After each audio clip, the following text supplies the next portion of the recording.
ಎಲ್ರಿಗೂ ನಮಸ್ಕಾರ. Welcome back to my channel. ನಾನಿವತ್ತು ನಿಮಗೆ ಸೋಯಾ ಪಲಾವ್ ರೆಸಿಪಿನ ಕ್ವಿಕ್ಕಾಗಿ ಹೇಗೆ ಮಾಡ್ಕೊಳ್ಳೋದು ಅಂತ ಶೇರ್ ಮಾಡ್ಕೊಳ್ತಾ ಇದ್ದೀನಿ. ಈ ರೆಸಿಪಿನ ಬ್ರೇಕ್ಫಾಸ್ಟ್ಗೆ ಅಥವಾ ಲಂಚ್ಗೆ ಯಾವುದಕ್ಕಾದ್ರೂ ಮಾಡ್ಕೊಳ್ಬೋದು. ಮಕ್ಕಳಿಗೆ ಲಂಚ್ ಬಾಕ್ಸ್ಗೆ ಇದು ತುಂಬಾ ಚೆನ್ನಾಗಿರುತ್ತೆ. ಈಗ ಈ ರೆಸಿಪಿನ ಹೇಗೆ ಮಾಡ್ಕೊಳ್ಳೋದು ಅಂತ ನೋಡೋಣ ಬನ್ನಿ. ಮೊದಲಿಗೆ ನಾನು ಒಂದು ಬೌಲ್ಗೆ 1 ಗ್ಲಾಸಷ್ಟು ರೈಸ್ನ ಸೇರಿಸ್ಕೊಳ್ತಾ ಇದ್ದೀನಿ. ನಾರ್ಮಲಾಗಿ ಮನೇಲಿ ಯೂಸ್ ಮಾಡೋ ಸೋನಾ ಮಸೂರಿ ರೈಸನ್ನು ಸೇರಿಸ್ಕೊಂಡು 1 2 ರಿಂದ 3 ಸಲ ಚೆನ್ನಾಗಿ ವಾಶ್ ಮಾಡಿ ಅಕ್ಕಿ ಮುಳುಗೋಷ್ಟು ನೀರು ಹಾಕಿ ಒಂದು 10 ನಿಮಿಷ ನೆನೆಸಿಟ್ಕೊಳ್ತಾ ಇದ್ದೀನಿ. ಹಾಗೆ ಇನ್ನೊಂದು ಬೌಲ್ಗೆ 1 ಕಪ್ಪಷ್ಟು ಸೋಯಾ ಚಂಕ್ಸ್ನ ಸೇರಿಸ್ಕೊಳ್ತಾ ಇದ್ದೀನಿ. ಇದಕ್ಕೆ ಬಿಸಿ ನೀರನ್ನು ಸೇರಿಸ್ಕೊಂಡು ಒಂದು 10 ನಿಮಿಷ ಚೆನ್ನಾಗಿ ನೆನೆಯೋದಕ್ಕೆ ಬಿಡೋಣ. ನೀವು ನೋಡ್ತಾ ಇರ್ಬೋದು ಇವಾಗ ಚೆನ್ನಾಗಿ ನೆಂದಿದೆ. ನಾವಿವಾಗ ಇದನ್ನು ಡ್ರೈನ್ ಮಾಡಿ ಎತ್ತಿಟ್ಕೊಳ್ಬೇಕಾಗುತ್ತೆ.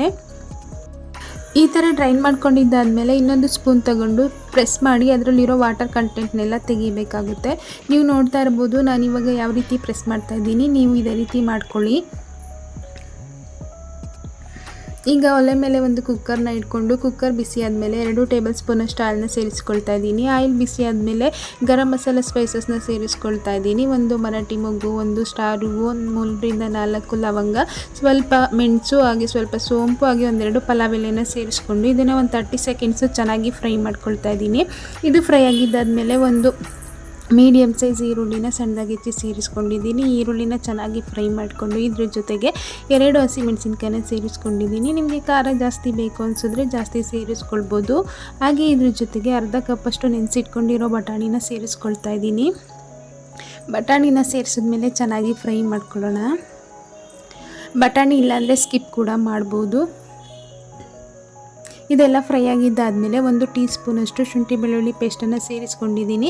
ಇದು ಹಸಿ ಸ್ಮೆಲ್ ಹೋಗೋವರೆಗೂ ಚೆನ್ನಾಗಿ ಫ್ರೈ ಮಾಡ್ಕೊಳ್ಳೋಣ. ಇದೆಲ್ಲ ಚೆನ್ನಾಗಿ ಫ್ರೈ ಮಾಡ್ಕೊಂಡಿದ್ದಾದಮೇಲೆ ಇದ್ರ ಜೊತೆಗೆ 1 ಸಣ್ಣ ಟೊಮೊಟೊನ ಸಣ್ಣದಾಗಿ ಹೆಚ್ಚಿ ಸೇರಿಸ್ಕೊಂಡಿದ್ದೀನಿ. ಈ ಟೊಮೊಟೊ ಸ್ವಲ್ಪ ಸಾಫ್ಟ್ ಆಗೋವರೆಗೂ ಚೆನ್ನಾಗಿ ಫ್ರೈ ಮಾಡ್ಕೊಳ್ಬೇಕಾಗುತ್ತೆ. ನಾನಿಲ್ಲಿ ಸ್ವಲ್ಪ ಉಪ್ಪನ್ನು ಸೇರಿಸ್ಕೊಳ್ತಾ ಇದ್ದೀನಿ, ಟೊಮೊಟೊ ಬೇಗ ಸಾಫ್ಟ್ ಆಗಲಿ ಅಂತ. ಈಗ ನೀವು ನೋಡ್ತಾ ಇರ್ಬೋದು ಟೊಮೊಟೊ ಸ್ವಲ್ಪ ಸಾಫ್ಟ್ ಆಗಿದೆ. ನಾನಿವಾಗ ಇದಕ್ಕೆ 1 ಚಿಟಿಕೆಯಷ್ಟು ಅರಿಶಿಣ, ಒಂದು ಅರ್ಧ ಟೀ ಸ್ಪೂನಷ್ಟು ಧನಿಯಾ ಪುಡಿ, ಹಾಗೆ ಒಂದು ಅರ್ಧ ಟೀ ಸ್ಪೂನಷ್ಟು ಅಚ್ಕಾರದ ಪುಡಿ, ಹಾಗೆ 1/4 ಟೀ ಸ್ಪೂನಷ್ಟು ಗರಂ ಮಸಾಲನ ಸೇರಿಸ್ಕೊಂಡಿದ್ದೀನಿ. ಇದನ್ನೆಲ್ಲ ಒಂದ್ಸಲ ಚೆನ್ನಾಗಿ ಮಿಕ್ಸ್ ಮಾಡ್ಕೊಳ್ಳೋಣ. ಇದನ್ನೆಲ್ಲ ಚೆನ್ನಾಗಿ ಮಿಕ್ಸ್ ಮಾಡ್ಕೊಂಡಿದ್ದಾದಮೇಲೆ ನಾನು ಇದಕ್ಕೆ ಸೋಯಾಬೀನ್ನ ಸೇರಿಸ್ಕೊಳ್ತಾ ಇದ್ದೀನಿ. ಇದನ್ನು ಸೇರಿಸಿದ್ಮೇಲೆ 1-2 ನಿಮಿಷ ಚೆನ್ನಾಗಿ ಫ್ರೈ ಮಾಡ್ಕೊಳ್ಬೇಕಾಗುತ್ತೆ. ಯಾರಾದರೂ ಹೊಸದಾಗಿ ನಮ್ಮ ವಿಡಿಯೋನ ನೋಡ್ತಾ ಇದ್ದರೆ ನಮ್ಮ ಚಾನಲ್ನ ಸಬ್ಸ್ಕ್ರೈಬ್ ಮಾಡಿಕೊಂಡು ಸಪೋರ್ಟ್ ಮಾಡಿ. ಇದನ್ನೆಲ್ಲ ಚೆನ್ನಾಗಿ ಫ್ರೈ ಮಾಡ್ಕೊಂಡಿದ್ದಾದಮೇಲೆ ಇದ್ರ ಜೊತೆಗೆ ಸ್ವಲ್ಪ ಪುದೀನ ಹಾಗೆ ಸ್ವಲ್ಪ ಕೊತ್ತಂಬರಿ ಸೊಪ್ಪನ್ನು ಸೇರಿಸ್ಕೊಂಡಿದ್ದೀನಿ. ಇದನ್ನೆಲ್ಲ ಒಂದ್ಸಲ ಚೆನ್ನಾಗಿ ಮಿಕ್ಸ್ ಮಾಡ್ಕೊಳ್ಳೋಣ. ಈಗ ಇದೆಲ್ಲ ಫ್ರೈ ಆಗಿದ್ದಾದಮೇಲೆ ನಾನಿಲ್ಲಿ 1.5 ಗ್ಲಾಸಷ್ಟು ಬಿಸಿ ನೀರನ್ನ ಸೇರಿಸ್ಕೊಳ್ತಾ ಇದ್ದೀನಿ. ನಾನಿಲ್ಲಿ 1 ಗ್ಲಾಸಷ್ಟು ರೈಸ್ನ ನೆನೆಸಿಟ್ಟಿದ್ದೆ, ಹಾಗಾಗಿ ನೀರನ್ನು ಸ್ವಲ್ಪ ಕಡಿಮೆ ಸೇರಿಸ್ಕೊಳ್ತಾ ಇದ್ದೀನಿ. ಹಾಗೆ ರುಚಿಗೆ ತಕ್ಕಷ್ಟು ಉಪ್ಪನ್ನು ಸೇರಿಸಿ ಒಂದ್ಸಲ ಚೆನ್ನಾಗಿ ಮಿಕ್ಸ್ ಮಾಡ್ಕೊಳ್ತಾ ಇದ್ದೀನಿ. ನೀವು ನೋಡ್ತಾ ಇರ್ಬೋದು ಆಲ್ರೆಡಿ ನೀರೆಲ್ಲ ಚೆನ್ನಾಗಿ ಬಾಯ್ಲ್ ಆಗ್ತಾ ಇದೆ. ನಾನು ಮೊದಲೇ ನೆನೆಸಿಟ್ಕೊಂಡಿರುವಂತಹ ಅಕ್ಕಿನ ಕೂಡ ಸೇರಿಸ್ಕೊಂಡು ಒಂದ್ಸಲ ಚೆನ್ನಾಗಿ ಮಿಕ್ಸ್ ಮಾಡ್ಕೊಳ್ತಾ ಇದ್ದೀನಿ. ನೀವು ಬೇಕಿದ್ದರೆ ಈ ಟೈಮಲ್ಲಿ ಉಪ್ಪು ಖಾರ ಸರಿ ಇದೆಯಾ ಅಂತ ಚೆಕ್ ಮಾಡ್ಕೊಳ್ಬೋದು. ಹಾಗೆ ಇದಕ್ಕೆ ಈ ಟೈಮಲ್ಲಿ ಸ್ವಲ್ಪ ಕಸೂರಿ ಮೇಥಿನ ಕೂಡ ಸೇರಿಸ್ಕೊಳ್ತಾ ಇದ್ದೀನಿ. ಇಲ್ಲಾಂದರೆ ಸ್ಕಿಪ್ ಮಾಡ್ಬೋದು, ಹಾಕಿದ್ರೆ ತುಂಬಾ ಚೆನ್ನಾಗಿರುತ್ತೆ. ಒಂದ್ಸಲ ಚೆನ್ನಾಗಿ ಮಿಕ್ಸ್ ಮಾಡಿ ಕುಕ್ಕರ್ ಮುಚ್ಚಳನ ಮುಚ್ಚಿ 2 ವಿಷಲ್ ಕೂಗಿಸ್ಕೊಳ್ಳೋಣ.